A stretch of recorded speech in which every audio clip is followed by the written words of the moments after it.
Dear friend in denial, I have procrastinated writing you this letter because honestly, I can't seem to find the right words to say. I keep thinking back to when I was in the depths of my eating disorder and people would say things to me like, gosh, you've lost a lot of weight, or you look horrible, and sometimes even you look great. How are you losing so much weight? It didn't seem to matter what people said. Their comments would only fuel me more in my disorder. I always twisted their words in my mind to make them be what I wanted to hear. In my mind, I heard that they were just jealous because they couldn't control what they ate like I could. I heard that they just wanted me to fail and not be perfect. I heard that they didn't really care about me, they just wanted me to be fat. My disorder actually got to the point when I knew I was dying, but I still didn't really care, and nothing anyone could say could change that.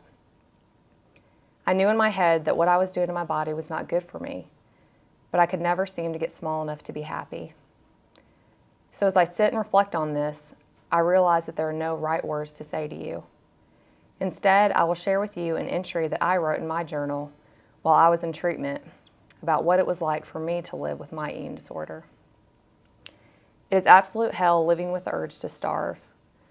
I always told myself how happy I would be once I was the skinniest. In reality, the weight I lost was never enough, and I plunged deeper into loneliness and shame about myself and my body. When I could restrict myself, I felt in control. As the pounds rapidly dropped, it was the first time that I really felt proud of myself. For the first time, I was doing what I wanted to do. I always thought that this would make me happy, but I just crept deeper into isolation and denial. I didn't want to give up the power that I felt when I restricted or overexercised. Even though deep down I knew I wasn't happy, I couldn't see myself living any other way. I was comfortable feeling alone and ashamed, and I liked the attention that my thinner body got. This disorder had become my best friend. To everyone else, I looked like I had it all together. I was making straight A's, was involved in a lot of activities, and I could control what I ate. Everyone thought I was so happy, but I kept wondering when I would be. I wrote that journal entry over 6 years ago when I was struggling with the internal battle of choosing whether or not to surrender my eating disorder. For me, I had to hit my rock bottom in order to change.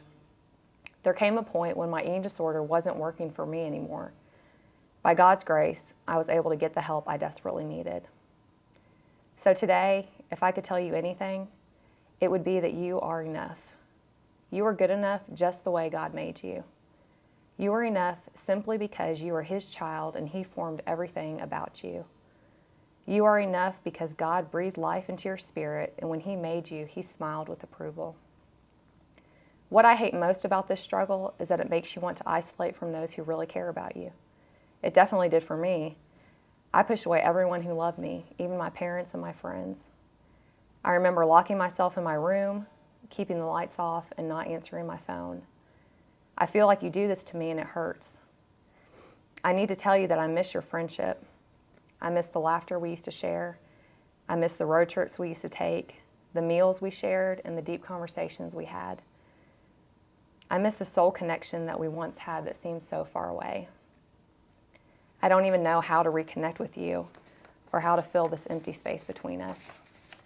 It's weird because you would think that I would know what to say since I've been through this myself, but I don't. I feel just as helpless as I'm sure my loved ones felt when it was me struggling.